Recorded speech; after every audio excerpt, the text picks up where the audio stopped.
그녀는 포르쉐를 만든 가문의 손녀였다. 유럽 상류층 사회에서도 단 한 번도 고개 숙여본 적 없는 여자. 평범한 삶을 동경한 적은 있어도 그 삶에 섞여본 적은 없었다. 그녀는 늘 이렇게 말하곤 했다. 돈이 전부는 아니지만 결국 다들 그 앞에 무너지니까요. 하지만 그날 한 남자가 그녀의 신분도 모른 채 차 밑으로 기어들어갔을 때 처음으로 무너진 건 그녀 자신이었다. 구독과 좋아요는 영상 제작에 아주 큰 힘이 됩니다. 제가 한국에 온 지 벌써 6달이 넘었습니다. 독일에서 태어나고 자란 저에게 한국은 모든 것이 새로웠지만 그 중에서도 가장 충격적이었던 건 한 사람과의 만남이었습니다. 그 만남이 제 인생을 완전히 바꿔놓을 줄은 그때만 해도 몰랐거든요. 제 이름은 안나 피에이입니다. 올해 28살이고 독일에서 온 유학생이라고 소개하고 다니지만 사실 제 정체는 조금 복잡합니다. 저희 가문은 포르쉐를 소유하고 있는 피에이 가문이거든요. 할아버지 때부터 이어져 온 거대한 재산과 명성, 그리고 그에 따른 책임감과 압박감 속에서 자라났습니다. 어릴 때부터 저는 늘 정해진 틀 안에서 살아야 했습니다. 어떤 학교에 가야 하고 어떤 사람들과 어울려야 하며 어떤 말을 해야 하는지까지 모든 것이 정해져 있었죠. 유럽 상류층의 화려한 파티와 모임들, 그 속에서 주고받는 가식적인 대화들이 점점 지겨워졌습니다. 진짜 제 모습이 뭔지, 제가 진정 원하는 게 뭔지 알고 싶어서 가족들에게는 어학연수를 간다고 말하고 한국으로 왔습니다. 한국에서의 생활은 독일과는 정말 달랐습니다. 아무도 제가 누구인지 모르니까 편했고 처음으로 제 자신으로만 살아갈 수 있었어요. 작은 원룸에서 혼자 지내면서 대학교에서 한국어를 배우고 평범한 대학생처럼 지내는 게 새로웠습니다. 그런데 그날 모든 게 바뀌기 시작했습니다. 서울 외곽 지역을 드라이브하던 중이었어요. 제가 타고 다니는 차는 독일에서 가져온 포르쉐였는데 갑자기 시동이 꺼지면서 도로 한복판에 멈춰섰습니다. 당황한 저는 시동을 다시 걸어보려고 했지만 아무 반응이 없었어요. 한국어도 아직 서툴고 이런 상황에 어떻게 대처해야 할지 몰라 그냥 차 안에 앉아 있었습니다. 그때 뒤에서 낡은 트럭 한 대가 천천히 다가왔어요. 트럭에서 내린 남자는 30살 정도로 보였고 작업복을 입고 있었습니다. 머리카락은 약간 헝클어져 있었고 손에는 기름때가 묻어 있었죠. 남자는 제 차 쪽으로 걸어와서 조심스럽게 창문을 두드렸습니다. 창문을 내리자 그가 말했어요. 차에 문제가 있으신 것 같은데 괜찮으세요? 그의 목소리는 낮고 차분했습니다. 저는 어눌한 한국어로 대답했어요. 네, 갑자기 시동이 안 걸려서요. 혹시 정비소에 연락하셨어요? 아니요, 어떻게 해야 할지 몰라서. 남자는 잠시 생각하더니 말했습니다. 제가 정비 일을 하거든요. 간단히 봐드릴까요? 저는 조금 망설였습니다. 독일에서는 모르는 사람의 도움을 받는 일이 흔하지 않거든요. 하지만 그의 진실한 눈빛을 보니 거부할 수가 없었어요. 네, 부탁드릴게요. 남자는 차 앞으로 가서 보닛을 열어보기 시작했습니다.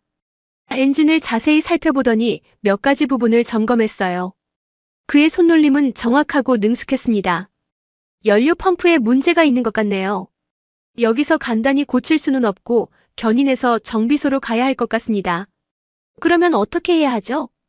저희 정비소가 여기서 10분 거리에 있어요. 견인해드릴 수 있는데 괜찮으시면 따라오세요. 저는 그의 제안을 받아들였습니다. 다른 방법도 없었고 뭔가 이 사람을 믿을 수 있을 것 같았거든요. 견인 작업을 하는 동안 저는 그를 조용히 관찰했습니다. 그는 모든 일을 꼼꼼하고 신중하게 처리했어요.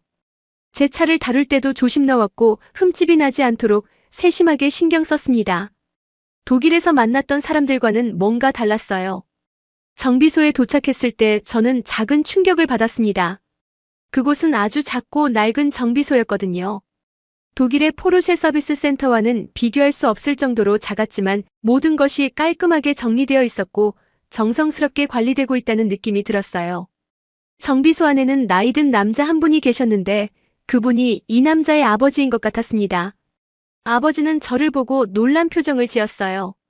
정훈아, 이 차는 연료 펌프 문제 같아요, 아버지. 확인해보고 부품 주문해야 할 것 같습니다. 그제서야 저는 그의 이름이 정훈이라는 걸 알았습니다. 최정훈. 그는 아버지에게 상황을 설명하고 나서 저에게 돌아왔어요. 부품을 주문해야 해서 이틀 정도 걸릴 것 같습니다. 불편하시겠지만 괜찮아요. 그런데 수리비는 얼마나 될까요? 정우는 잠시 계산하더니 금액을 말해줬는데 생각보다 훨씬 저렴했습니다. 독일이었다면 몇 배는 더 비쌌을 거예요. 정말 이 금액이 맞나요? 네, 부품값이랑 공인비 합쳐서 그 정도면 됩니다. 그의 솔직한 대답에 저는 또 한 번 놀랐습니다. 더 비싸게 받을 수도 있었을 텐데 그는 정직하게 말해줬거든요. 집으로 돌아가는 길에 저는 계속 정훈 생각을 했습니다. 그의 차분한 목소리, 신중한 행동, 그리고 진실한 눈빛이 계속 머릿속에 맴돌았어요. 제가 지금까지 만났던 사람들과는 완전히 다른 사람이었습니다. 독일에서 만났던 남자들은 대부분 제 가문을 의식하거나 뭔가를 얻으려고 접근했어요. 하지만 정우는 제가 누구인지도 모르는 상태에서 그냥 도움이 필요한 사람에게 손을 내밀었던 거죠. 그 자연스러움이 저에게는 너무나 새로웠습니다.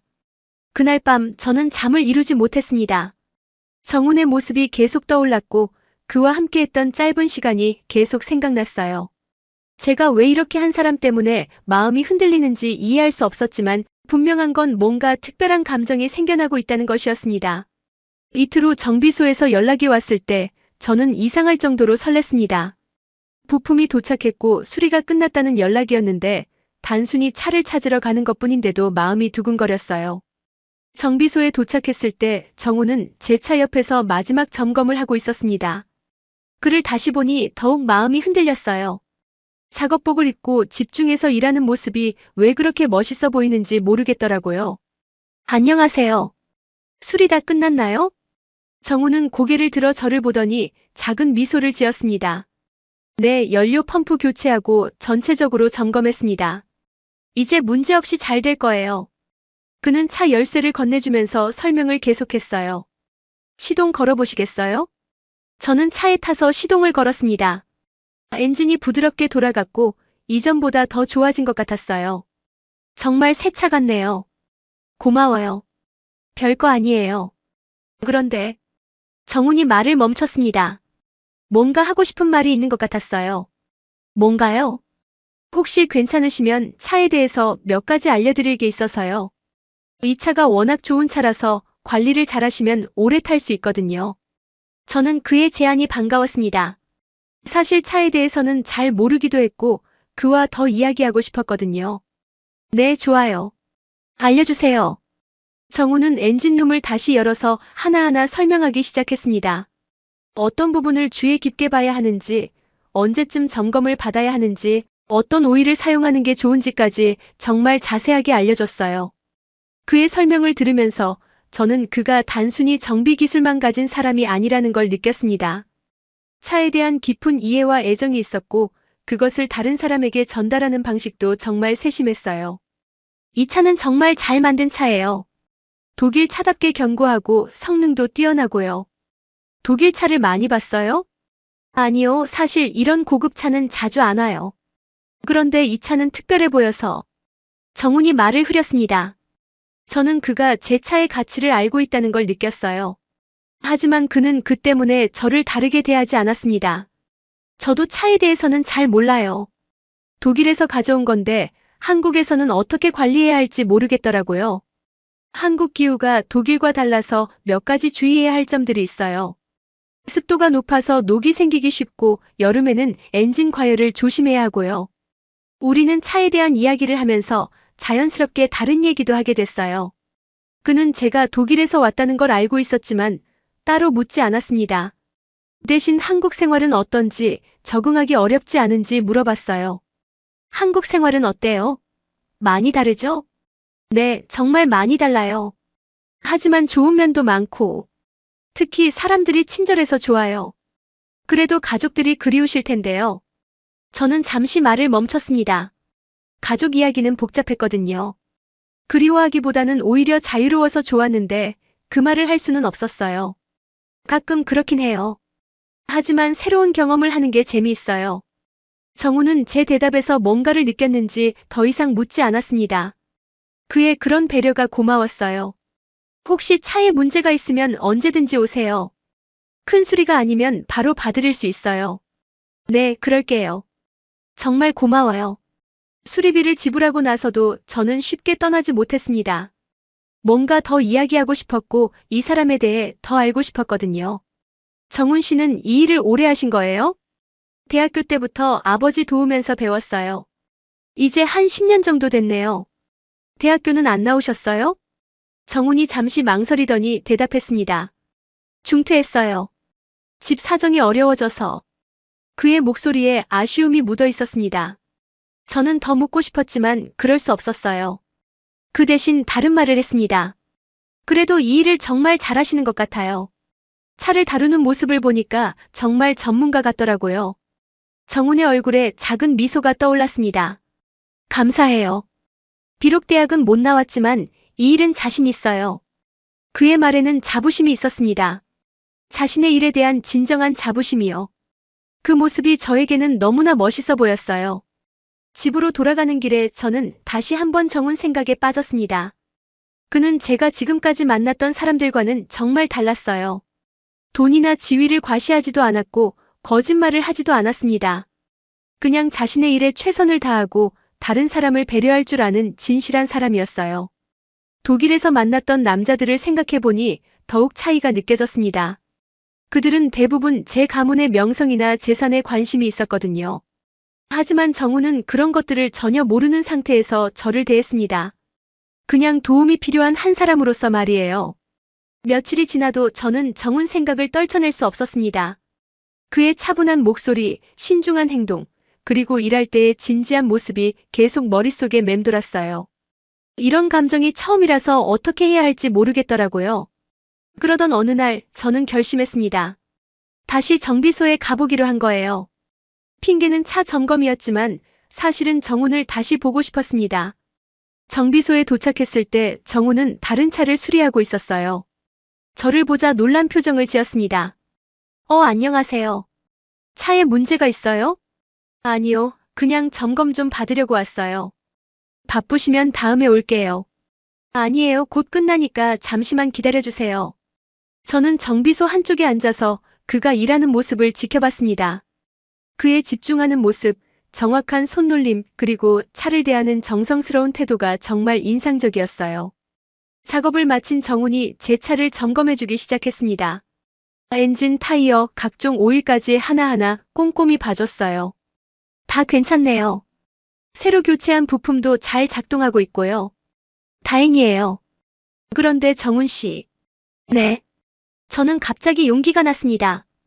혹시 시간 되실 때 커피라도 한잔 하실래요? 도움받은 것도 많고 감사 인사라도 드리고 싶어서요. 정훈이 잠시 당황한 표정을 지었습니다. 아마 예상하지 못한 제안이었을 거예요. 그런 건 안 하셔도 되는데. 저도 한국에서 친구가 별로 없어서.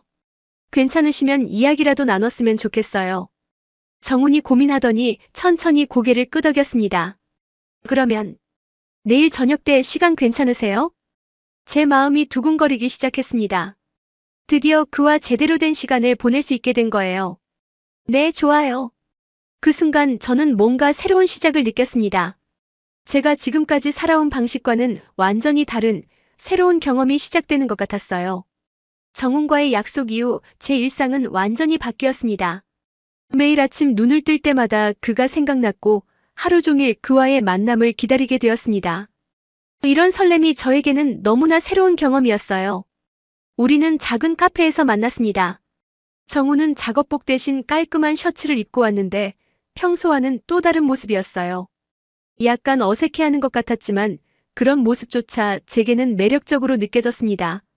처음에는 서로 조심스럽게 이야기를 나눴습니다.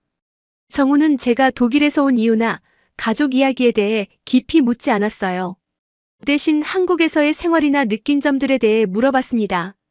그의 그런 배려가 고마우면서도 한편으로는 죄책감을 느끼게 했어요. 저는 정훈에게 제 진짜 모습을 보여주고 싶었지만 동시에 두려웠습니다. 만약 제 정체를 안다면 지금처럼 자연스럽게 대해줄까 하는 걱정이 있었거든요. 그래서 저는 계속 평범한 유학생인 척할 수밖에 없었어요. 그 후로 우리는 자주 만나게 됐습니다. 정훈이 일을 마친 후에 만나서 근처를 산책하거나 조용한 식당에서 밥을 먹었어요. 그는 항상 제 이야기를 진지하게 들어줬고 자신의 이야기도 솔직하게 들려줬습니다. 정우는 대학을 중퇴한 후 아버지의 정비소를 도우면서 살아왔다고 했어요. 처음에는 어쩔 수 없이 시작한 일이었지만 이제는 자신의 일에 자부심을 느낀다고 말했습니다. 그의 진솔한 모습에 저는 점점 더 끌렸어요.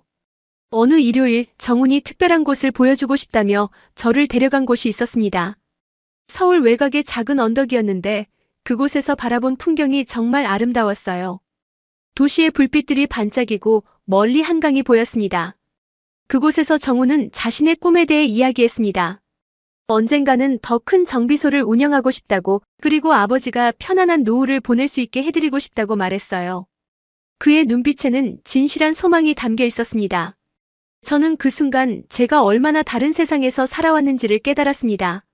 정훈에게는 간절한 꿈이 있었고 그 꿈을 위해 매일 열심히 일했어요. 반면 저는 태어날 때부터 모든 것이 주어져 있었고 진정으로 원하는 것이 무엇인지 생각해 본 적도 없었습니다. 그날 밤 집으로 돌아오는 길에 저는 복잡한 감정에 휩싸였습니다.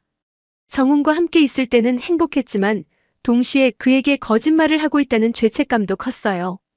제가 누구인지 안다면 그가 저를 어떻게 생각할까 하는 두려움도 있었습니다.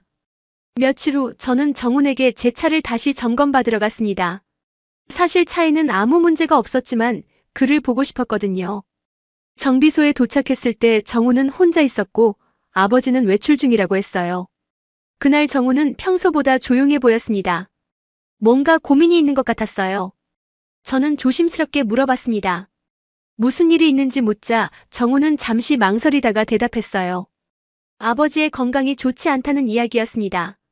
오랫동안 무리해서 일하신 결과였고 이제는 쉬셔야 한다고 의사가 말했다는 거예요. 정훈의 목소리에는 걱정과 불안이 섞여 있었습니다. 아버지 혼자서는 정비소를 운영하기 어려워질 것 같다고, 그래서 자신이 더 많은 책임을 져야 한다고 말했어요. 저는 그의 이야기를 들으면서 마음이 아팠습니다. 동시에 제가 얼마나 무력한 존재인지도 느꼈어요. 독일에 있는 제 가족의 재산으로는 그의 모든 문제를 쉽게 해결할 수 있었지만 그런 제안을 할 수는 없었습니다. 그날 저녁 정훈과 저는 조용한 공원을 걸었습니다. 평소와 달리 대화가 많지 않았지만 서로의 존재만으로도 위로가 되는 것 같았어요. 정훈은 가끔 제 손을 잡았는데 그의 따뜻한 손길이 저에게는 큰 힘이 됐습니다. 공원 벤치에 앉아서 우리는 한동안 말없이 있었습니다. 저는 정훈에게 뭔가 도움이 되고 싶었지만 제 정체를 밝히지 않고서는 할 수 있는 일이 별로 없었어요. 그 무력감이 저를 답답하게 만들었습니다.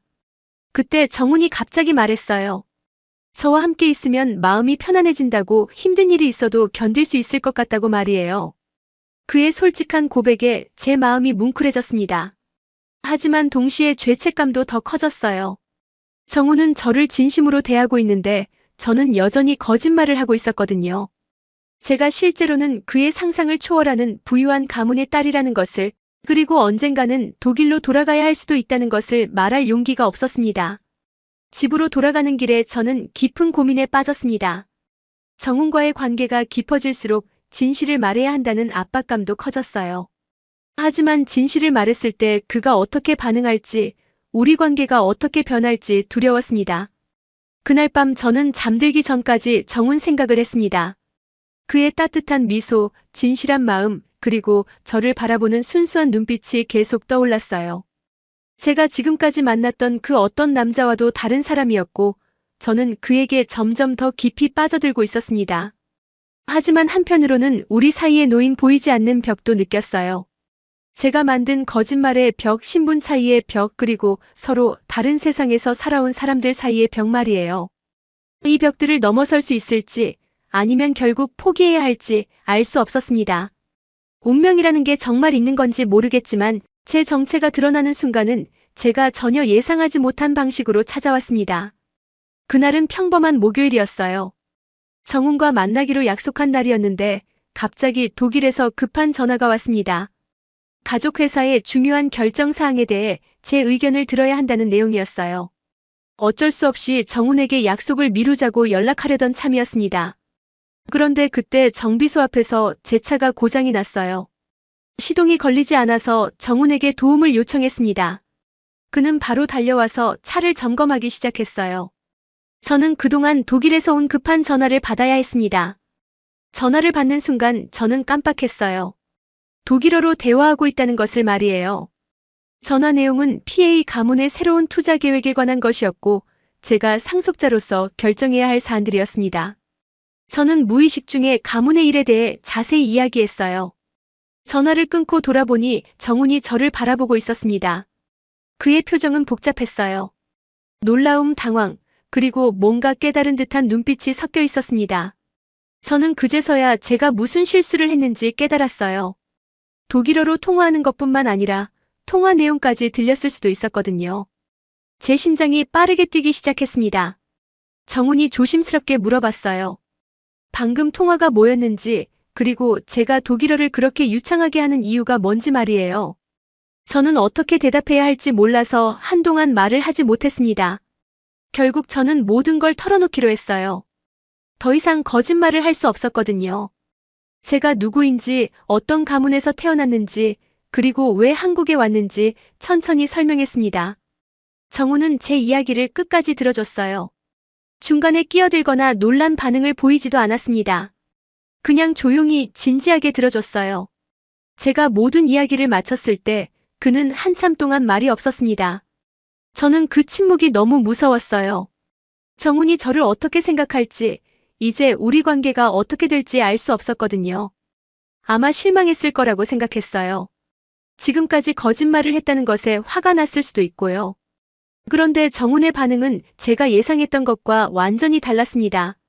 그는 저를 똑바로 바라보며 말했어요. 제가 누구든 상관없다고, 지금까지 함께했던 시간들이 거짓은 아니었다고 말이에요. 그 순간 저는 울음이 터져 나왔습니다.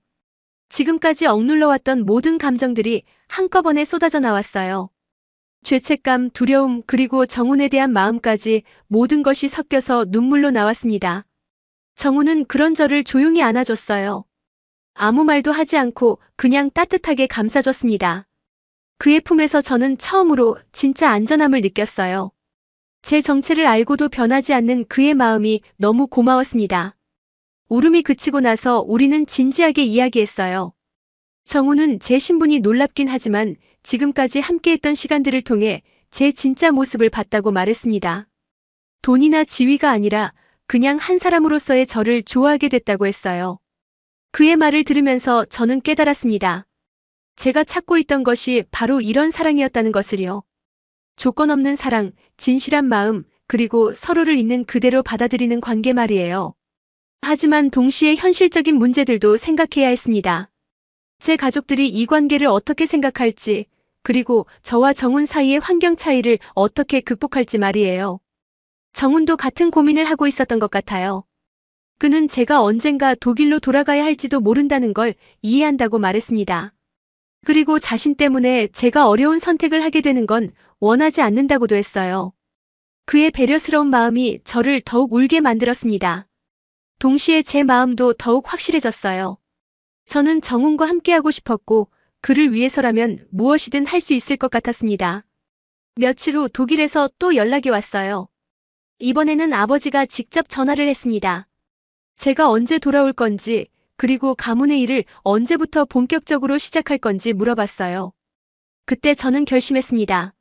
아버지에게 제 마음을 솔직하게 말씀드렸어요. 한국에서 만난 사람이 있다고, 그리고 그와 함께 살고 싶다고 말이에요.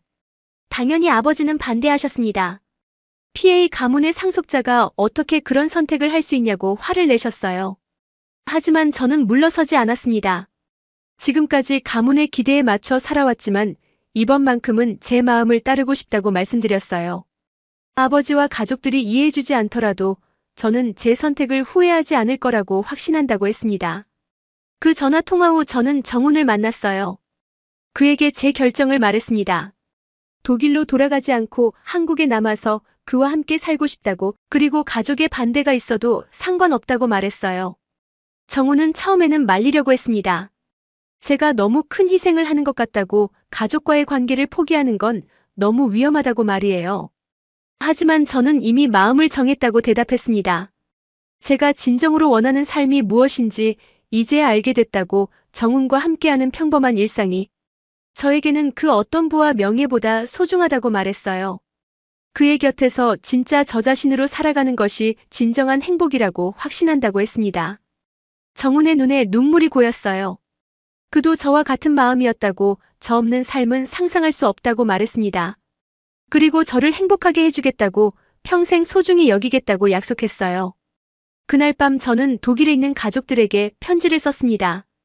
제 결정을 이해해달라는 내용이었어요. PA 가문의 상속자로서의 의무보다는 한 사람으로서의 행복을 선택하겠다고, 그리고 그 선택을 후회하지 않을 거라고 적었습니다. 물론 앞으로 어려움이 많을 거라는 걸 알고 있어요.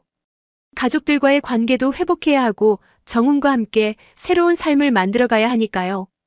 하지만 저는 더 이상 두렵지 않았습니다. 진정한 사랑을 찾았고 제 자신의 삶을 살아갈 용기를 얻었거든요. 지금 저는 정훈과 함께 작은 아파트에서 살고 있습니다. 화려하지는 않지만 따뜻하고 행복한 공간이에요. 정훈은 여전히 정비소에서 일하고 있고 저는 한국어를 더 열심히 배우면서 이곳에서의 새로운 삶을 준비하고 있습니다. 가끔 독일에서의 화려했던 생활이 그리울 때도 있지만 후회하지는 않아요. 진정한 사랑과 행복을 찾았으니까요. 정훈과 함께 만들어가는 평범한 일상이 저에게는 그 무엇보다 소중합니다. 이것이 바로 제가 찾고 있던 진짜 삶이었거든요.